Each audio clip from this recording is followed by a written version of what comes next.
नमस्कार दोस्तों, स्वागत है आपका प्यारे से YouTube channel sunrise rail update में।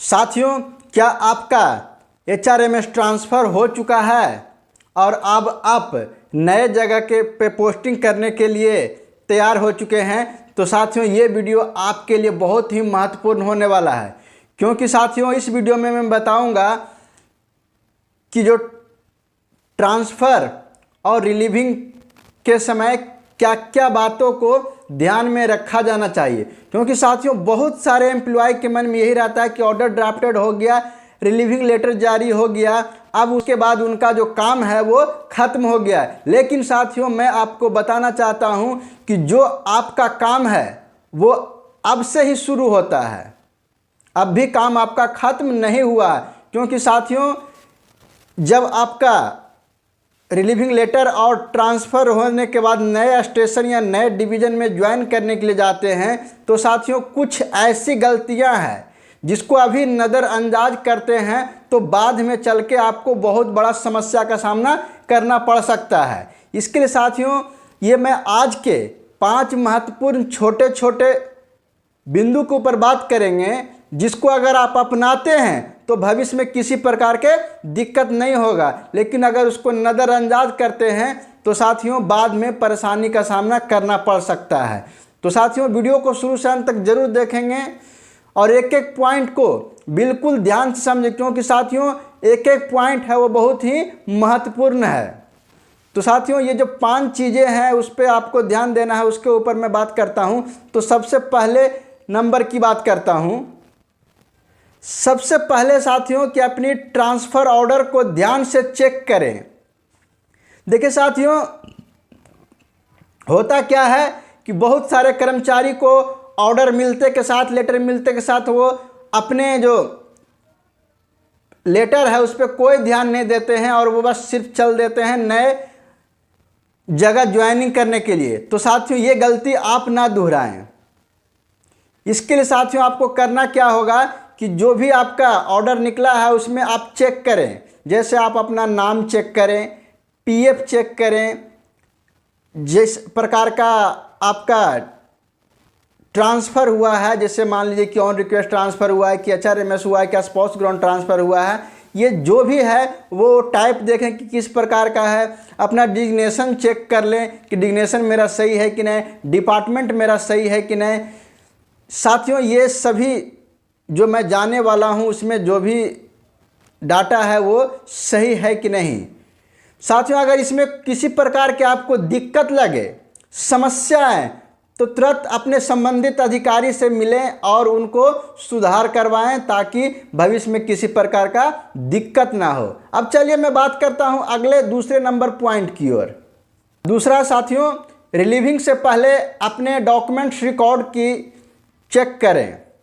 साथियों आप अपने सर्विस बुक में जानकारी और जो आपका ट्रांसफ़र का जो लेटर है, स्पेयर लेटर है, उसमें आप चेक करें कि सारी डिटेल्स है वो सही फिल किया हुआ है कि नहीं, सही लिखा हुआ है कि नहीं। दूसरे की बात करता हूँ ज्वाइनिंग के जगह और पोस्टिंग अथॉरिटी के बारे में पता करना। देखिए साथियों ये देखने में आपको बहुत छोटा लगेगा लेकिन ये बहुत ही महत्वपूर्ण है। जैसे आप बहुत सारे कर्मचारी के मन में आता है कि मैं तो अपने डिवीज़न से स्पेयर हो गया, लेटर ले लिया, लेकिन उनको यही नहीं पता होता है कि मैं कहाँ जाऊँगा, कहाँ रिपोर्ट करूँगा। कई बार ऐसे होते हैं कि जिस स्टेशन के लिए अप्लाई किए हैं डायरेक्ट उस स्टेशन पर जाके रिपोर्ट कर देते हैं, जो कि साथियों ये सरासरी गलती है। तो इसके लिए मैं आपको बताता हूं कि जब सबसे पहले आप आएंगे तो जिस डिवीज़न से आएंगे और जिस डिवीज़न में आने वाले हैं ज्वाइनिंग के लिए, रिपोर्ट करने के लिए, तो वहां के स्टेशन ना जाके वहां के जो डिवीज़न है उसमें जाएं और वहां का जो अथॉरिटी है उनके पास अपना लेटर को जमा करें।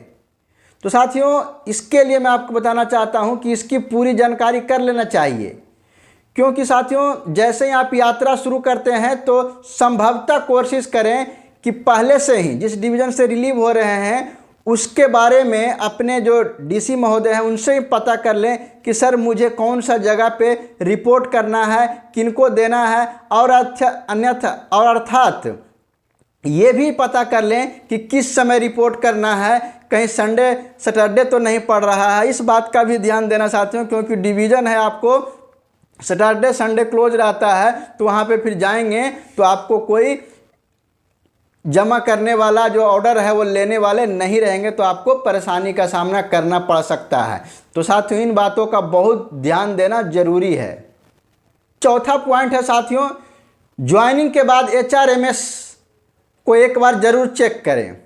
साथियों जब आपकी वहाँ पे ज्वाइनिंग होती है, और जैसा कि सभी को पता है कि HRMS में सारा अपना जो डाटा है उसको क्या किया गया है, डिजिटलीकरण कर दिया गया है। तो ज्वाइनिंग के बाद सारे अपडेट्स जो पिछले स्टेशन वाला है उसको ख़त्म करके जो चीज़ चेंज होने वाला है नए स्टेशन नए डिवीज़न में, उसकी अपडेट्स करवा लें।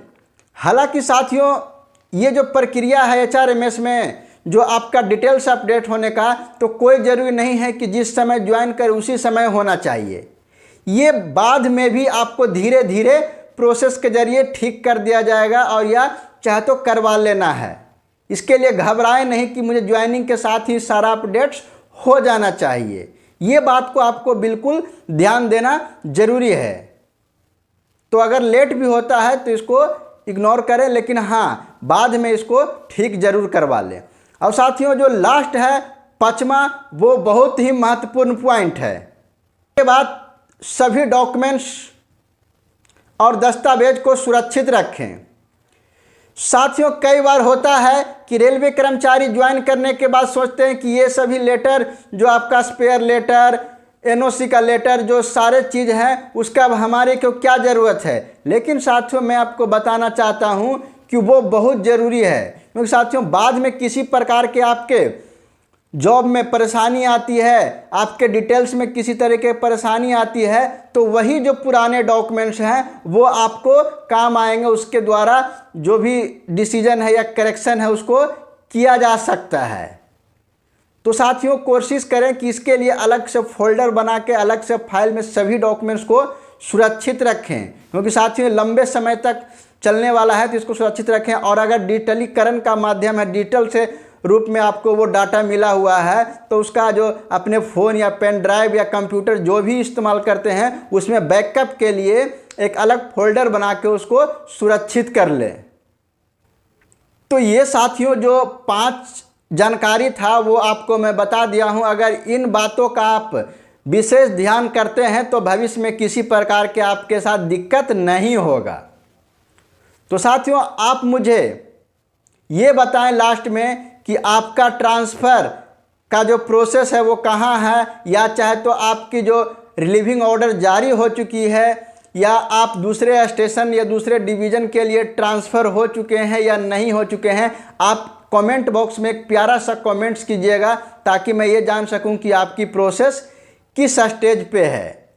और साथियों आपको मैं बताना चाहता हूं कि अगर आपको ऐसे ही HRMS ट्रांसफ़र रिलेटेड महत्वपूर्ण जानकारी चाहिए तो साथियों हमारे चैनल सनराइज रेल अपडेट को सब्सक्राइब करना ना भूलें, और जो बगल में प्रेस बेल आइकन है उससे भी दबा लें, ताकि वीडियो का जितना भी नोटिफिकेशन हो सबसे पहले आपको मिले। क्योंकि साथियों मैं हमेशा आपके लिए अपडेट भरे वीडियो लाने का काम करता हूं। तो साथियों मिलते हैं एक और महत्वपूर्ण HRMS ट्रांसफ़र रिलेटेड वीडियो के साथ। तब तक आप और अपने परिवार के सुरक्षित रहें और संयम से रेल की ड्यूटी करें। जिस दिन आपका ट्रांसफ़र होगा आप घर जाने की तैयारी कर लें। मिलते हैं एक और वीडियो में, तब तक वंदे मातरम, जय हिंद।